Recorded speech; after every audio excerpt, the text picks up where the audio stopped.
You're watching the Coach Bo Frye Show, brought to you by the following fine sponsors.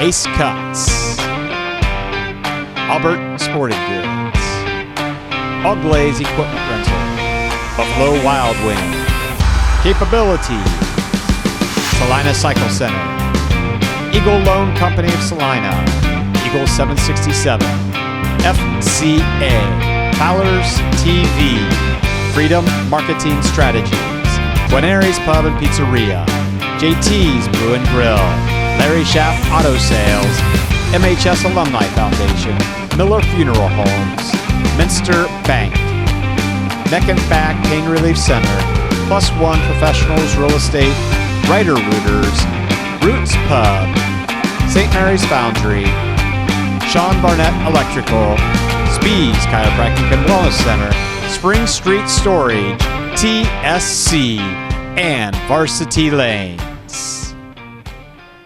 Hello, everyone, and welcome to this edition of the Bo Frye Show. I'm your host, Joe Hurlbert, and alongside head coach Bo Frye, who's on the other end. Sitting in between us, we're happy to have these two young men with us, offensive lineman Cooper Glass and linebacker Taylor Compton. So, fellas, thanks for being with us. Thank you. Thank you. Well, as we do each and every week, let's take a look at some of the scores last week around the Western Buckeye League. Bath defeated OG 35-17. Elida handed Salina a 45-21 loss. Defiance in overtime defeated Kenton 43-42. Wapakoneta defeated Shawnee 42-14, and of course St. Mary's had an exciting ball game, a thriller win over Van Wert 42-35. And I think Taylor, one of the things that we talked about just prior to coming on the air is the Elida-Salina game. Salina scored 21 points in that ball game, but it's kind of surprising to me because the week before they put 70 points on the board in their win there. Yeah, I mean they're getting a lot better. They've been just been really good since we played them, and they've been throwing the ball a lot more, and they've been looking like a complete team. So in the Western Buckeye League, this is the way things are starting to shape out. Of course, now Shawnee has a loss in the Western Buckeye League as they were going head-to-head with Wapakoneta, but you can see there on your screen, Wapakoneta, of course, still the only undefeated team in the Western Buckeye League. Shawnee is right there as well. Bath, St. Mary's, and then Van Wert, Elida, Salina, Defiance, Kenton, of course, OG struggling this year, which is kind of a surprise for OG because they usually have a lot of good athletes up there, very well coached with their head coach, Ken Schreiner, but they're the only winless team in the Western Buckeye League. Still, things are starting to shake out. There's really no outright champion at this point in time as we go into week number 8. Yeah, I mean, we're getting better, and all of us are coming together, and we're playing a lot better. So, I mean, it'll be great to see these last couple of weeks shake out. So keep in mind, as always, you know, you guys, and I know your philosophy, Coach Frye, tell you we take them one game at a time, correct? But in about 3 weeks, we're going to know whether the Riders are going to be in postseason play. So, but a lot of things can still happen. A lot of things can shake out. And, of course, this year the OHSAA went from 16 teams to 12 teams, and I personally like that. I think it's good for the kids. I mean, because prior to it, we've talked about it in years past. I mean, if you start the season in August and you go all the way and win the state championship, you play as many games as an NFL team. That's a long season. Well, first off, it starts in June and July, all right? I mean, this thing never ends, you know? So, but, yeah, it's a long season if you're going to make that run. I mean, shoot, we were in the third round of the playoffs last year, and it felt like we were about to go to the state championship, but we were still 3 rounds away, you know. So, yeah. And to me, I think it's you know, it just puts these kids are really, in all honesty, they're 15, 16, 17-year-old kids, and you know, if an NFL player as an adult plays 18 some games a season, I don't. Yeah. I've never really grasped their philosophy. They make millions of dollars. That's one of the reasons why they play, don't they? Yeah. Well, let's take a look at some of the clips. Last week's win over Van Wert, defeated them 42-35. You guys can chime in here anytime. This is the kickoff. Yeah, it was good fielding by Johnny Youngs. Compton plays on the front wall. Cooper's not on kickoff return, but it was a good return, and that's what you ask him to do for a sophomore young guy, having some cojones and fielding it. It was a good job by Johnny Youngs. course, this is Aiden Meinerding to Grady Hughes. Grady Hughes. Mm-hmm. It's really bailed us out here because honestly, the first series we were kind of just hodgepodging, and nice catch by Grady to sticks. Anything to share on that one, Coop? In the huddle, we gotta not stall out like we did that first drive, and quit making penalties like I did on the first drive. But yeah. Thanks for throwing yourself under the bus there, man. Yeah, you're supposed to say good things about yourself on this, man. Yeah. This is Dylan Fink on a nice run. Yeah, it's a 16 play, kind of a new little thing we put in. It's through the halfback now, so it's a kind of a little way to get the halfbacks involved more with letting Schmidt lead. Anything to share? No, I'm good. A combo, right? He just knows his job. Exactly. Well, the Rough Riders had 410 yards of total offense, which is good. 60 rushing attempts for 398 yards, and of course, you had one miscue. You put it on the ground, and of course, here's a touchdown by Caleb Schmidt. And I'll tell you what, what I'm thinking is he actually 6 touchdowns plus the 2-point conversion. That's 38 points. I think that's the most of a rusher as far as scoring in a single game. School history, yes. So congratulations to Caleb. We're very aware. You saw him on the show a few weeks ago. Kid's a great kid. But I can guarantee if you was just take him off to the side, he would give a lot of credit to that offensive line. All of them except for Cooper. Right? No, we love when Caleb Schmidt runs the ball behind us. Yeah, me and that touchdown behind me and Keelan Baker. Yeah. So we love when he runs the ball behind us. We all love Caleb Schmidt in the huddle. Yeah. He's a good kid, man. If you came to practice, you would have a hard time not liking Caleb Schmidt. Of course, this is his 61-yard touchdown run. I think the fans in the stands like to see these. They don't like to see the 2-3 yards in a cloud of dust. Yeah, you know They like to see one bust out every now and again. Hey, as long as we're going forward, man. Exactly. I like him, you know. And a lot of his touchdown runs were right smack up the gut. Hey, you know, that's a testament to guys like Cooper. And honestly, the wing T may be more than any other offense. You need all 11 parts clicking at all times. Yeah. And this guy, he saw from week 1 on, they're getting better, man, from top to bottom. And it puts you at peace when the wing T's clicking. Yeah. Here's a little defensive action right here. He got there. Murray or Mullins? They're coming on next week, so be ready for that. Are they show. really? Yeah, be ready for that one. We're gonna have to scoot the chairs out a little wider. We're gonna have to shoot the chairs over, and you're gonna be ready for a lot of verbiage, a lot of words, and a lot of them very intelligent. Here's another stop by the defense. Of course, Taylor. It seems like a lot of times you're in on every play, or you're close to it.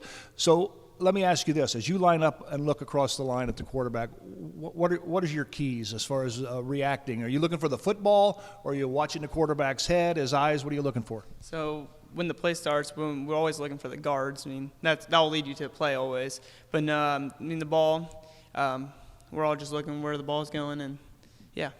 Just head windows running through them, right? Heading for the football, absolutely.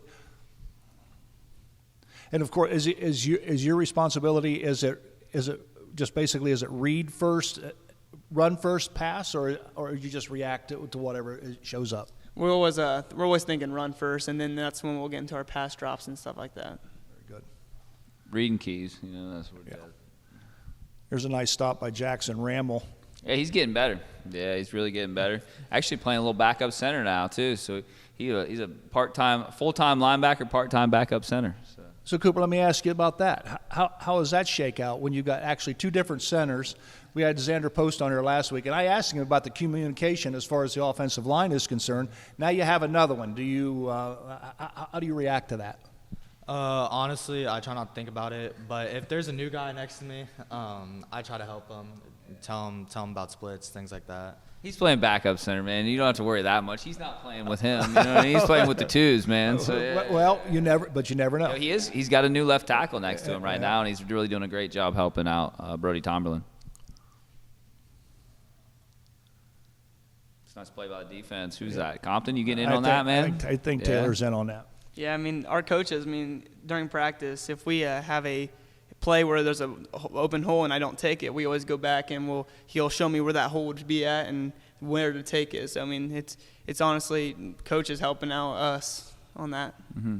Now, we've seen technology a lot in this sport, and we see it a lot on Sunday afternoons and a lot of times on Saturday afternoons in college and professional sports. But can you get a tablet on the sideline and say, look, all the coaches do. Here's the play. Look what you did. And Coach adjust to Jake that? with the offensive line, Coach Kevin Jacobs with the offensive line is constantly showing. You guys are watching it quite a bit, aren't you?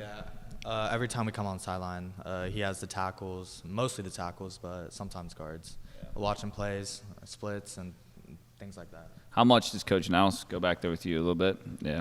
A lot. Yeah. I'm up on the field, man. I'm coaching offense at that point in time, so I figured they're back there coaching 90% of the time. So it's coaching.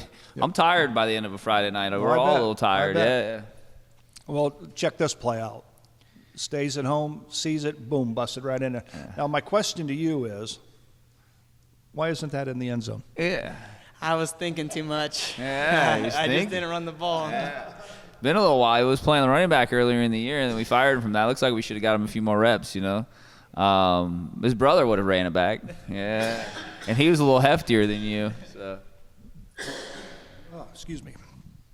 Here's a kickoff. Yeah, I bet it goes in the end zone. Or is this the one that didn't? You got a bad one on here, Joe. Yeah, not very good kickoff coverage. First off, we never wanted to kick it to him. Well, it's been a long time since you had to tackle. And that kid's extremely athletic. So when he didn't put it in the end zone, I thought, oh, crap, you know. So, I mean, it is. It's hard to replicate kickoff coverage in practice without getting somebody killed. So, hopefully Brady keeps putting it in the end zone. Here's another takeaway by the defense, I believe. Yeah, started the second half. First play of the second half. That was Owen Ott there. Good to see Owen Ott showing up. So you got anything to say on that one, Kyle? He's showing up to practice work, and he's just getting gifted with what he should be. Because he's been playing really good defense for a long period of time. And the things that you see and we saw him play as a freshman, and you as well. As you get better, offenses adjust, and now you're starting to see double teams. Yeah, you're starting to see more people try to block you. Yeah. And he's doing fundamentally things right. He may not be getting all the tackles, but he's doing the little things right. Mm-hmm. And those will always lead to success in the end. Mm-hmm. That was the second play. That was the play right after we got the turnover. It's a nice little puts it inside the 5 and just wedge again play up the middle. Nice blocking. Mm-hmm. Yep. Well, in the huddle. Well, we're going to see right here because it's the same play. There he is. Yeah. Forgotten backer. Yeah. Bumping a little bit, but he did good. Yeah. Just get out there and get in the way. What did he say in the huddle? Did something happen? Aiden Meinering came in the huddle, told Caleb Schmidt to get in the end zone, and he got tackled on the 2. Oh, man. Yeah. I like Meinering. He's a man of few words, but he always tells you the truth. Oh, check this out. This is a key block right here. Boom. There you go. Cooper got a good one there. Yeah, left guard. Yeah, there he is. And Baker celebrating. That's always good. Yeah. You know, one of the things that we didn't say, and we can continue to watch the clips, but Cooper, I'll ask you. When you line up on the offensive line, you have to hear a lot of voices in your head. Quarterback's calling a count. Center could be talking to you. Your left tackle could be talking to you. The defense is yelling. They're screaming. They could be calling the snap count to try to throw you guys off. What are you focusing on? I'm trying to focus on my job and what I'm going to do because my roles can change as a defensive lineman moves. So I try to focus on him, know what I'm doing if I got to make a call to my tackle or to my center. Very good. Cooper's in the National Honor Society, by the way. He just made National Honor Society a few weeks ago. Well, so congratulations on that. Yeah. But he's a very smart person. Yeah. So it's not we're not playing checkers in there. You know what I mean? It's a tough world especially with all the defenses people throw at us with what we do. So here's a big sack by the defense. Those are always good. Did you find over the course of the game and obviously you guys do a lot of conditioning. Coach Frye has you conditioning starting in June, and obviously that pays dividends as the season progresses. Can you tell when all of a sudden you put your bodies on the offense that things are starting to maybe momentum starting to change your way? Their offense is just starting to just kind of struggle from time to time. Yeah, I mean, we can't bank on the offense always scoring. So when we do go out there, we got to try to limit them, the Fanworks offense. And Very good. Good job there. My Myers getting to him. That's a guy that last year, man, would you guys have expected Myers to be playing varsity football? No. No. He's a little guy, you know what I mean, a little wrestler guy, and he had a heck of an off season. He plays with a motor, you know. I'm glad to see him showing up. This is a fumble on the punt return, and I think this then eventually sets up Van Wert's touchdown. But I think this is the only fumble of the ball game. I think pretty much offensively, you took care of the football pretty good. We were up by 14, about to go up by 21. The game would have been over. Yeah. So we got to limit those miscues. I kind of talk about a lot right now about peaking. We need to be peaking in all three areas this time of the year because that's what good football teams do. And you don't want to end the season without peaking. So we can't turn the ball over. We got to tackle better. We got to play better special teams. And we got to make sure we're peaking in all three areas right now. So. Yeah, don't jump off sides. Don't block Cooper. in the back. Yeah. Some of those things happen, but just little things, This is just another great job. Look at the blue shirts down there ahead of it. You got five offensive linemen down there. And it's always beautiful. But they're the last ones in the end zone. Speed demons, baby. Yeah. That play makes you sick, doesn't it? Yep. Yeah. That play was making me sick the whole night long, but it's the sword you're falling on when you're trying to help your secondary by getting to the quarterback, And they're tough. They've got good athletes. 100%. Their quarterback and running back are sophomores. They will 100% get better through the years. Yeah, they're pretty good. Yeah. And they've scored points on everyone. So this is another big defensive stop by the defense. Yeah, nice job. Is that Johnny? And who's that? Yeah. I think Johnny Youngs. Yeah. Johnny Youngs. Yep. Mm-hmm. Johnny Youngs, man, he's 6'4" and can run. So I mean, the future's bright for him. Yeah. But it's tough playing as a sophomore, and you played as a sophomore, Compton as a freshman.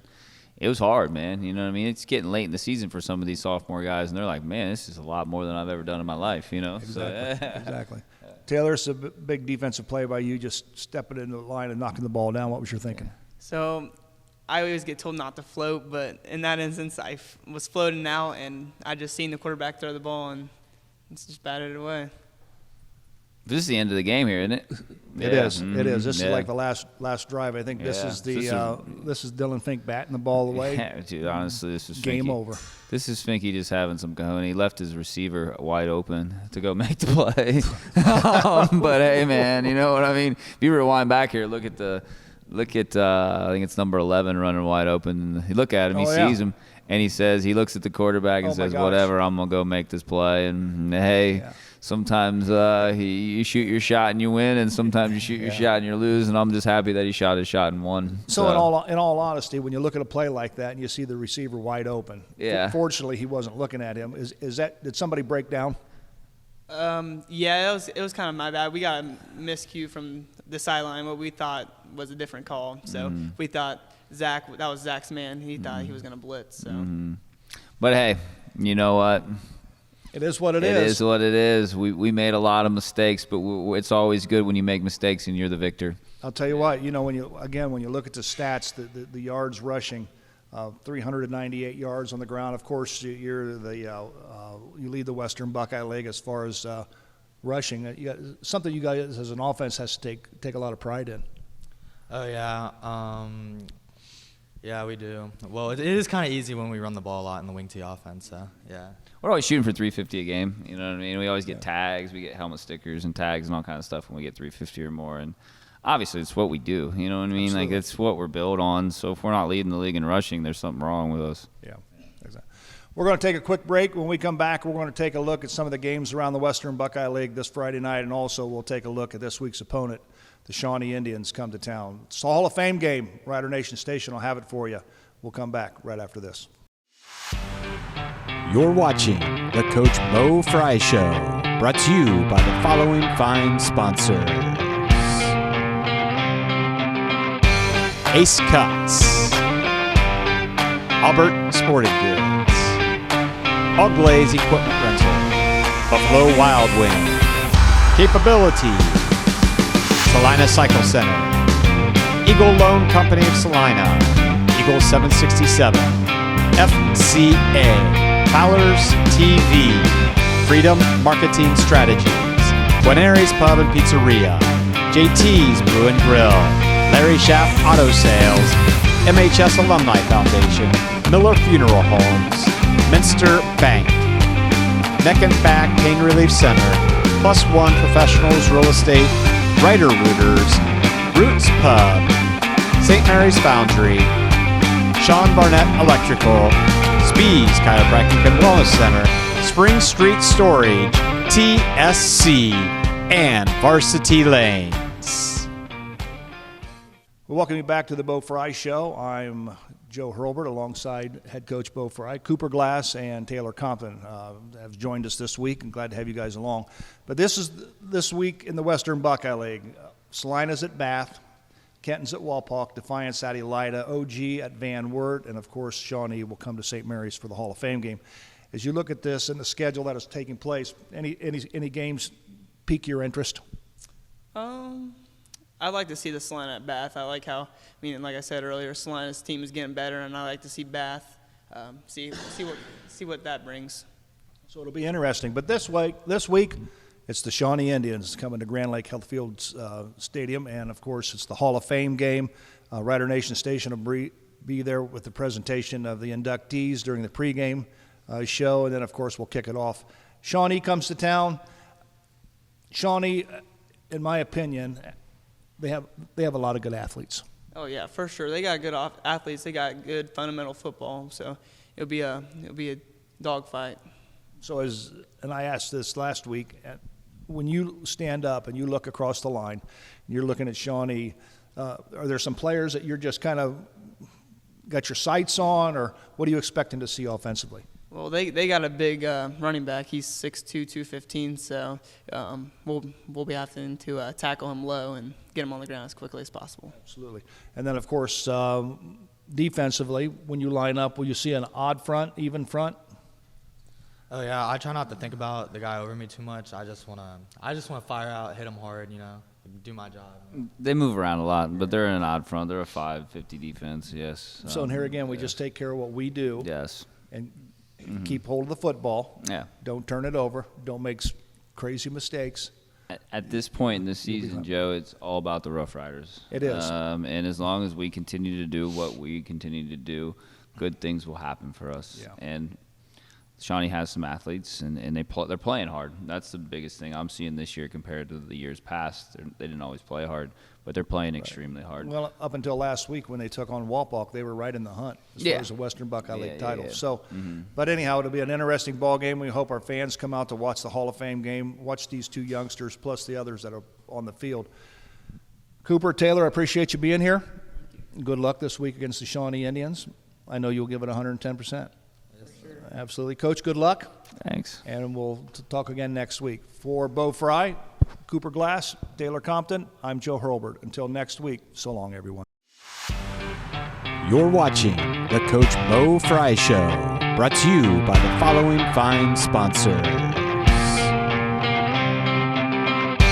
Ace Cuts, Albert Sporting Goods, All Glaze Equipment Rental, Buffalo Wild Wing, Capability, Salina Cycle Center, Eagle Loan Company of Salina, Eagle 767, FCA, Fowler's TV, Freedom Marketing Strategies, Guarneri's Pub and Pizzeria, JT's Brew and Grill, Larry Schaff Auto Sales, MHS Alumni Foundation, Miller Funeral Homes, Minster Bank, Neck and Back Pain Relief Center, Plus One Professionals Real Estate, Writer Rooters, Roots Pub, St. Mary's Foundry, Sean Barnett Electrical, Spees Chiropractic and Wellness Center, Spring Street Storage, TSC, and Varsity Lanes. Thanks for watching another episode of Rider Nation Station. Help us help you by subscribing on YouTube or following us on Facebook.